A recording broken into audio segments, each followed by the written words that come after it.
हमारे साथ मौजूद हैं जीविका के सीईओ हिमांशु शर्मा। सर, आज नीतीश जी ने एक्स पर एक पोस्ट किया और उन्होंने कहा कि जीविका दीदियों को जो आत्मनिर्भर बनाने की कवायद उन्होंने शुरू की थी, 1,56,00,000 महिलाओं को 10,000 रुपए डीबीटी के माध्यम से चला गया।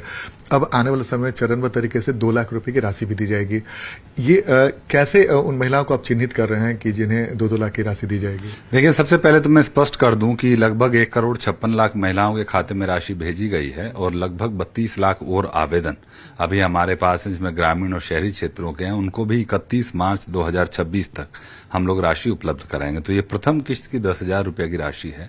इसके बाद जो पूरी योजना बनाई गई है उसमें 4 चरण इसके अलावा तय किए गए हैं। पहला चरण 10,000 रुपए का है। उसके अलावा अगर हम द्वितीय चरण की बात करें तो 20,000 रुपए की राशि उनको उपलब्ध कराई जाएगी और 5,000 रुपया सेल्फ कॉन्ट्रीब्यूशन उनको अपना बिजनेस में अपना करना होगा। वो इसीलिए है कि महिलाएं अपना भी उसमें पूंजी का निवेश करें। तीसरे चरण में 40,000 रुपए की राशि उपलब्ध कराई जाएगी सरकार के द्वारा और उनको 10,000 रुपए की राशि का निवेश करना होगा अपना। फिर 80,000 रुपए की राशि चौथे चरण में दी जाएगी और 20,000 रुपए की राशि वो खुद का निवेश करेंगे।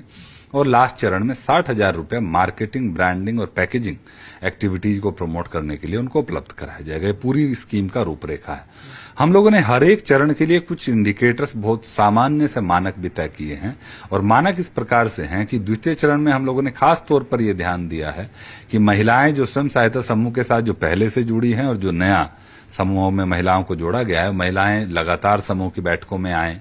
समूह में जो बचत करने का जो एक हमारा नियम होता है, जो पंचसूत्र हम लोग जीविका का बोलते हैं, उसका पालन करें। समूह में लगातार वो अपना कंट्रीब्यूशन भी करें, 10 रुपया जो बैठक में प्रति सप्ताह जमा करना होता है। इसके अलावा बिजनेस प्लान तैयार करें। हम लोग ट्रेनिंग, हर एक चरण के लिए अलग अलग प्रकार की ट्रेनिंग तय की गई, उन ट्रेनिंग्स को वो प्राप्त करें। अपना आय व्यय का एक पूरा लेखा जोखा वो मेंटेन करें। तो इस तरीके से हर चरण में हम लोगों ने कुछ इंडिकेटर्स रखे हैं और हम लोग चाहते हैं कि महिलाएं जो इन योजनाओं से जुड़ रही हैं उनको बचत, जो एक होता है ना फिक्स्ड डिपॉजिट या आरडी की फॉर्म में, भले ही 100 रुपया का बचत करें, हर महीना बचत का आदत उनको डाली जाए, जिससे कि वो अपने व्यवसाय को आगे लेकर के जा सकें।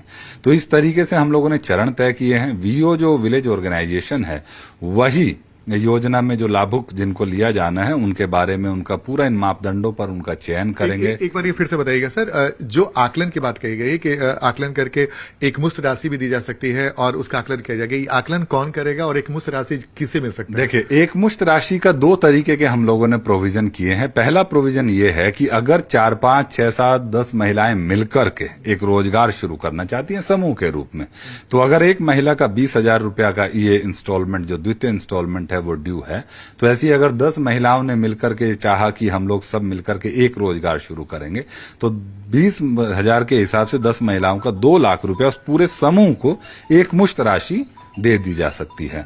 साथ ही साथ ऐसा भी हम लोग ये देखेंगे कि जो महिलाएं, अच्छा मान लो उन्होंने व्यवसाय प्रारंभ किया और एक साथ उनको ज्यादा पूंजी की आवश्यकता है, किसी को 50,000 रुपए की आवश्यकता है, किसी को 1 लाख रुपए की आवश्यकता है या सीधा 2 लाख रुपए तक की भी आवश्यकता है, तो ऐसे कुछ मामलों में, ऐसे इन मामलों के लिए सीईओ अधिकृत रहेंगे जीविका के। तो बिहार भर के ऐसे मामले जिला से रिकमेंड होकर के यहाँ पर आएंगे। कमिटी हम लोग यहाँ पर जिला मुख्यालय स्तर पर बनाएंगे और उनके पूरे प्रोपोजल को एग्जामिन करके भी एक मुश्त भी 2 लाख रुपए तक की राशि उसको तो आकलन करने ग्रामीण स्तर पर कौन जाएंगे? ग्रामीण स्तर पर जो अभी तक हम लोगों की व्यवस्था है कि जो विलेज ऑर्गेनाइजेशन, जो समूह, जो हमारा ग्राम संगठन है, वो आकलन करेंगे। वो आकलन कर करके उसको, जो हमारी ब्लॉक लेवल पे एक कमेटी होती है जिसको हम लोग बोलते हैं लोन मैनेजमेंट कमेटी, चूंकि अभी तक जो व्यवस्था थी वो लोग उसी कमेटी का रूप हम लोग बदलेंगे। वो इस ग्रांट के एस्पेक्ट को भी वो एग्जामिन करेंगे। जो बहुत मिनिमम बेसिक इंडिकेटर्स हैं कि अगर आपने कोई राशि प्राप्त की है, जैसे हमने सतत जीविकोपार्जन में बहुत छोटे छोटे फॉर्मेट्स बना करके सेल्फ डिक्लेरेशन की फॉर्म में, फिर वीओ का एक जो कमिटी होती है वीओ के लेवल पे वो जाएगी, उसको पूरा एग्जामिन करेगी कि उन्होंने अगर दुकान शुरू की है तो दुकान शुरू की है कि नहीं है, उसमें सामान है कि नहीं है, लगातार बैठ रहे हैं कि नहीं, इनका व्यवसाय को लेकर क्या रुझान है। वो कुछ बिंदुओं पर वीओ एग्जामिन करेगा और उसको रिकमेंड करेगा ब्लॉक को, और उसके बाद उनको डीबीटी के माध्यम से राशि दी जाएगी। तो ये हमारे साथ जीविका के सीईओ हिमांशु शर्मा जी ने विस्तार से बताया कि एक मुश्त राशि किन्हें दी जा सकती है और आकलन की प्रक्रिया क्या है। जाहिर तौर पे नीतीश कुमार ने जो बड़ा कदम उठाया था महिलाओं को आत्मनिर्भर बनाने का, उसकी प्रक्रिया शुरू हो चुकी है। कैमरामैन सुबोध के साथ आनंद अमृतराज, न्यूज 18 नेटवर्क, पटना।